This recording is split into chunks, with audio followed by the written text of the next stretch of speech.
Olha só, gente, se você espera encontrar uma boa representação dos livros de The Witcher na série da Netflix, infelizmente você tá no lugar errado. Eu juro, se você assistir essa temporada e depois ler o livro que ela adapta, você vai perceber que são duas histórias quase completamente diferentes. Eu já aceitei que a Netflix tá cagando pra adaptar fielmente a história dos romances originais, mas eu já deixei claro no meu outro vídeo sobre a primeira temporada da série que fazer mudanças narrativas para adaptar um livro é necessário, não tem como adaptar tudo de um modo fiel, completamente fiel no caso. Mas o mínimo que eu espero é que a narrativa macro da história permaneça a mesma. Tudo bem a aparência de alguns personagens não ser nem remotamente semelhante às descrições dos livros. Tudo bem alguns personagens aparecerem em pontos da história em que eles não deveriam aparecer. Tudo bem alguns dos eventos da série se desenrolarem em ordens diferentes do material original. Eu passo um pano pra tudo isso. Eu genuinamente não ligo pra mudanças se elas forem bem feitas e serviriam um propósito que faça sentido pra história. Mas meus amigos, apesar de eles terem resolvido os meus dois maiores problemas com a série, e eu vou falar sobre isso depois, ainda me dói muito dizer isso aqui. A Netflix mudou tanta coisa do livro que essa temporada adapta, que eu juro, parece fanfic. É a fanfic com o maior orçamento de todos os tempos, mas ainda é fanfic. É uma fanfic ruim? Não. Na real não, mas depois a gente fala disso. Eu tenho que manter minha postura de nerd chato, então agora nós vamos para uma rodada relâmpago em que eu vou citar algumas mudanças completamente sem propósito que a Netflix fez nessa temporada, enquanto eu cito algumas inconsistências e coisas que não fazem muito sentido na série. Me acompanhe. Todo o ponto da estadia da Ciri em Kaer Morhen deveria ter o propósito de servir como um contraste à realidade obscura e mortal do resto do mundo. Mas aqui todos os outros bruxos são muito cuzões com a Ciri e não transmitem a atmosfera de amigos protetores que era pra eles terem. A Ciri não cria laços genuínos com nenhum dos outros bruxos e eles não têm o carisma que deveriam ter. Era pra ter só outros 4 bruxos em Kaer Morhen, o que serve pra reforçar a noção de que os Witchers realmente estão sendo lentamente extintos, mas na série aparecem tipo uns 20. A série introduz o personagem do Wesker e 20 minutos depois ele vira aquele monstro árvore. Notícia chocante, isso não acontece nos livros. Todo esse episódio dedicado aos bruxos caçando e matando o Wesker foi completamente inventado na série. Ainda sobre o Wesker, a série realiza uma tentativa extremamente forçada de tentar fazer a morte dele ser triste. Oh meu Deus, um dos poucos bruxos que restavam morreu, sendo que ele foi introduzido 5 minutos atrás. Como você quer que eu me importe com a morte desse personagem, sendo que eu literalmente mal sei quem ele é? Uma das partes mais interessantes sobre Sangue dos Elfos, o livro que essa temporada adapta, supostamente, é que na maior parte do romance, o inimigo, pela primeira vez, é interno. Na verdade, eu acho que mais ou menos o primeiro terço do livro é passado inteiramente com a Ciri treinando em Kaer Morhen. Uma atmosfera amigável composta por pessoas que a Ciri pode confiar. E aqui o que deveria ter acontecido é uma troca de papéis entre os elementos que estabelecem perigo. Porque pela primeira vez, o que cria perigo não é o exército que está perseguindo os personagens. Aqui o que deveria criar tensão é a própria Ciri e os poderes que ela tem e não é capaz de controlar. Mas a série constantemente anula essa noção e introduz um monte de monstros aleatórios pro Geralt matar, removendo completamente a troca de papéis que o livro tenta estabelecer. Por favor, foque na Ciri, desenvolva a Ciri e não o Eskel, um personagem que nem a pessoa mais empática de Minas Gerais se importou que morreu. Eu também acho válido dizer que os roteiristas parecem extremamente inseguros em como entreter os espectadores sem ter alguma luta ou perseguição legal acontecendo. A parte inicial desse livro é completamente dedicada ao desenvolvimento dos relacionamentos dos personagens. Mas isso não significa que o livro é chato, porque o autor compensa isso com diálogos incríveis e laços intrigantes entre os personagens. Substitui a tensão causada pelo medo da morte por um outro tipo de tensão. O medo de se afastar das pessoas que você ama e de não conseguir controlar seus poderes, já que eles podem machucar essas pessoas. Mas toda hora que as coisas ficam um pouco calmas demais, a Netflix coloca um monstro de CGI na tela pro Geralt matar. Sério, parece que eles realmente não sabem como entreter uma audiência somente com diálogos e personagens. Eles têm que ficar contando com lutas, monstros e mais monstros. E isso é estranho, porque o orçamento da série claramente é bem limitado. Então, se você não tem tanta grana pra fazer monstros bem feitos assim, simplesmente não faça. Foca nos personagens, porque é isso que o livro original faz. E é isso que você tem orçamento pra fazer. A Yennefer tá com cabelo liso. A única característica física da Yennefer que você tem que acertar é o fato de que o cabelo dela é ondulado. Os livros dedicam páginas e páginas só na descrição de o quão enrolado o cabelo dela é. Então a única coisa que eu te peço é que ela tenha cabelo enrolado, porque essa é a característica mais marcante dela. O cabelo dela é pra ser assim, e você me vem e coloca a Yennefer com cabelo de índio, cara. Ok, tá bom. Todos os bruxos têm olhos amarelos de gato, e aqui o Geralt é o único bruxo com olhos amarelos. Você não consegue acertar em nada, Netflix. O que acontece originalmente no livro é a atriz vai lá pra Kaer Morhen pra ajudar a Ciri com os pesadelos bizarros que ela tá tendo, que nem acontece na série, né? Óbvio. Mas percebe que ela não é forte o suficiente pra fazer isso. Aí o Geralt é forçado a ir atrás da Yennefer, porque ela sim é poderosa o suficiente pra ajudar a Ciri. Mas aqui a Yennefer perde os poderes, então Sei lá, mano, eu nem ligo pra essa série mesmo. Inclusive, sabe toda a história sobre a Yennefer perder os poderes e essa ser a fonte de motivação dela pra temporada inteira? Adivinha, isso não existe nos livros. Ela nunca perde a magia nos livros. Sabe a Deathless Mother, literalmente a vilã principal dessa temporada? Ela não existe nos livros. Ela não existe.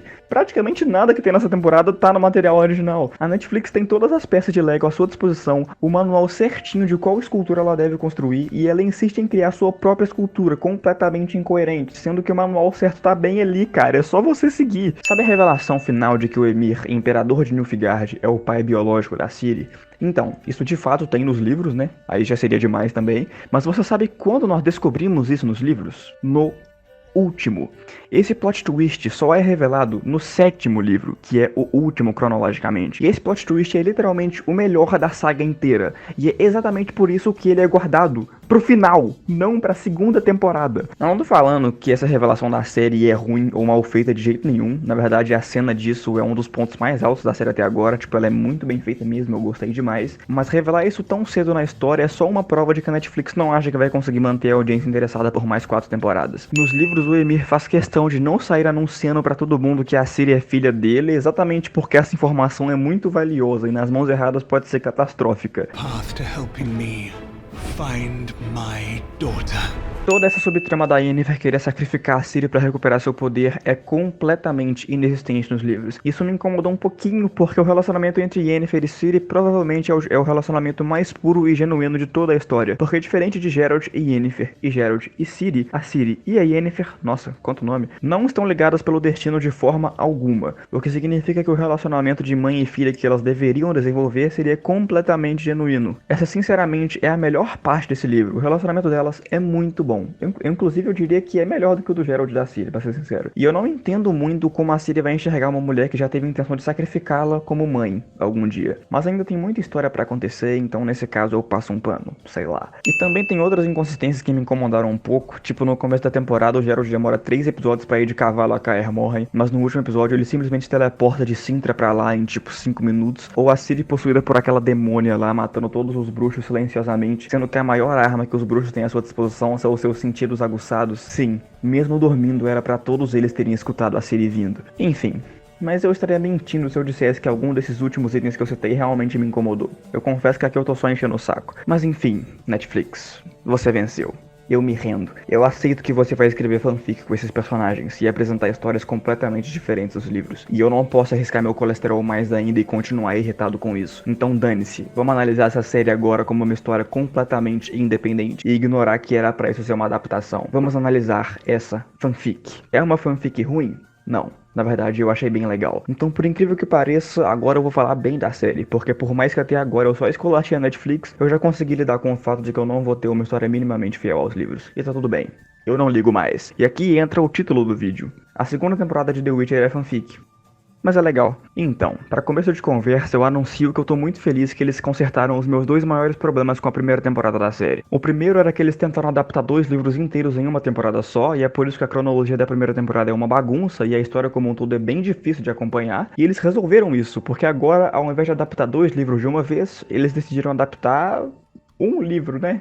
Mas meio que nenhum livro. Sei lá, pelo menos tem uma linha temporal só dessa vez pra seguir. E o outro problema que eu apontei no outro vídeo e que eles felizmente resolveram é a questão do relacionamento entre Geralt e Ciri. Eu não quero ficar me repetindo muito aqui, então se você tiver interesse e disposição, dá uma olhada no outro vídeo, mas eles finalmente entenderam que o que une esses 2 personagens não é a porcaria do destino. O motivo de Geralt e Ciri se gostarem tanto é simplesmente a natureza deles. A conexão que os une é humana. E felizmente a Netflix acertou em cheio nisso. O discurso final do Geralt em que ele finalmente diz a Ciri que ela é algo mais fez minha cueca molhar um pouquinho. Villentred and Mirth told us we were made for each other, destined for each other, and that nothing would come of it, because destiny alone is insufficient. Something more is needed. She is something more. Sério, essa parte genuinamente é muito boa. E isso me faz pensar que talvez eu tenha sido um pouco injusto no meu outro vídeo, mas é que da forma que o reencontro deles acontece no livro, essa questão do algo mais é estabelecido logo depois que eles se cruzam, e não semanas depois, que nem foi o que aconteceu na série. Sei lá, foi uma abordagem diferente que a Netflix escolheu. E eu respeito isso. Eu consigo lidar com isso. The girl. Yours?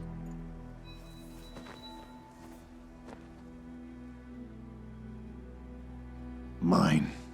Nossa, nessa cena eu arrepiei. Outra coisa que me surpreendeu muito positivamente nessa temporada foi a história da Yennefer. Apesar de a narrativa macro da série ainda ser meio bagunçada, tanto que só na metade da temporada 2 que eu percebi que a Yennefer e a Ciri ainda não se conheciam, eu me peguei surpreendentemente investido na narrativa da Yennefer. Apesar de essa história dela perder os poderes não fazer tanto sentido assim, e ser literalmente fanfic, eu gostei bastante. Eu acho que foi uma maneira boa da série explorar ainda mais a personagem da Yennefer, que é algo que a série sinceramente faz bem melhor que os livros, e demonstrar mais as camadas dela. Esse dilema moral dela perder sua magia, que na visão dela era a única coisa de valor que ela ainda possuía, já que ela foi traída por tudo e todos, e todo mundo que ela amava morreu, foi sinceramente muito bem feito. E essa obsessão que ela desenvolve para recuperar sua magia ao ponto de ela estar disposta a sacrificar uma criança, cara, foi bem legal de ver. Eu confesso que eu gosto de situações meio perturbadas assim. Eu acho legal quando personagens bonzinhos se corrompem. Além disso, e provavelmente o que mais me surpreendeu, foi o quão boa a história da Fringilla Vigo foi nessa temporada. Eu acho que eles exploraram muito bem a complexidade e a profundidade dos conflitos políticos existentes nesse universo, e justificaram muito bem os motivos de os reinos terem interesses diferentes. Eu também gostei muito de como eles humanizaram a personagem da Fringilla e demonstraram que ela não é só malvada, ela tem suas camadas e suas dimensões, sabe? Na minha opinião, eles demonstraram muito bem como a ética política e as questões morais desse universo não são preto e branco. Todos esses personagens estão inseridos em um cenário completamente cinza, em que o certo e o errado constantemente se confundem. Ainda nesse contexto político, sem dúvida, o maior elogio que eu tenho pra dar pra essa série é a construção que ela fez pra próxima temporada. Aqueles que não leram os livros não devem saber disso, mas a partir do próximo livro, que se chama Templo do Desprezo, o nome já é bem sugestivo, o pau começa a quebrar. É depois desse ponto da história que as cabeças começam a rolar de verdade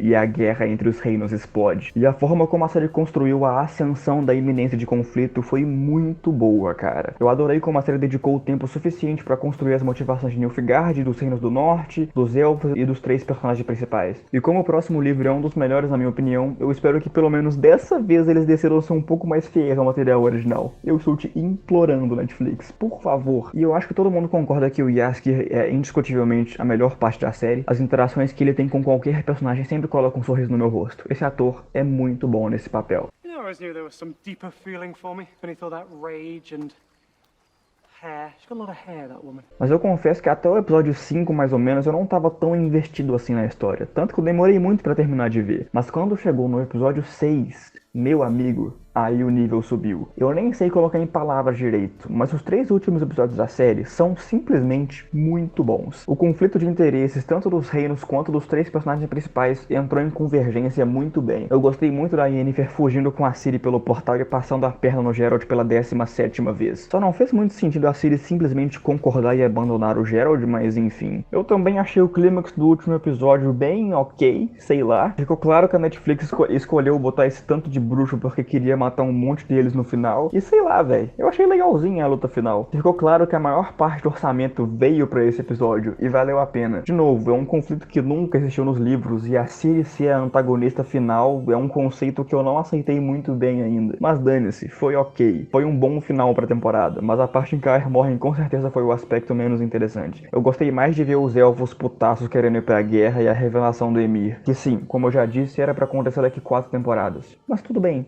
cara, tudo bem. Enfim, pra concluir, gente, eu gostei consideravelmente dessa temporada. Eu sei que eu passei 10 minutos listando os erros dela, entre aspas, né, porque isso aqui é só a minha opinião, mas eu não sei se é porque eu sou muito fanático de The Witcher, mas eu sinceramente acho que eu consegui me adestrar e de certa forma me forçar a gostar dessa série. Ela foge completamente da narrativa original dos livros? Sim. Ela tem várias incoerências e momentos gratuitos? Com certeza. Mas eu acho que o fato da série ter resolvido os meus 2 maiores problemas com essa adaptação, que na minha opinião eram fundamentais e de fato corrompiam a obra completamente, foi o suficiente pra me convencer. Eu ainda acho que essa série tem muito potencial desperdiçado, porque como eu já disse, o elenco é absolutamente impecável e, enfim, eles têm tudo pra dar certo. Eu mudaria tudo nela se eu tivesse esse poder? Sim, mas sei lá, eu aprendi a gostar das fanfics que a Netflix tá escrevendo, com esses personagens que eu tanto amo. E afinal de contas, gostar de coisas é muito mais legal do que não gostar. Enfim, Netflix, só continua me mostrando o Geralt sendo foda, o Jaskier sendo engraçado, a Ciri sendo a melhor personagem da série e a Yennefer voltando a ser uma pessoa legal. Por favor. Esses personagens são bons o suficiente pra carregar a série nas costas. E eu fiz minhas pazes com isso. Só por favor, pelo menos finge que você tá adaptando os livros na próxima temporada. Por favor. Desperate? Indeed. I would know. Sir? I'm the one who ordered the death of that elven baby. I had to.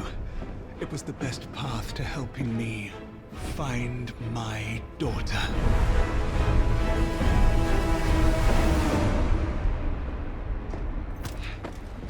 Take them away.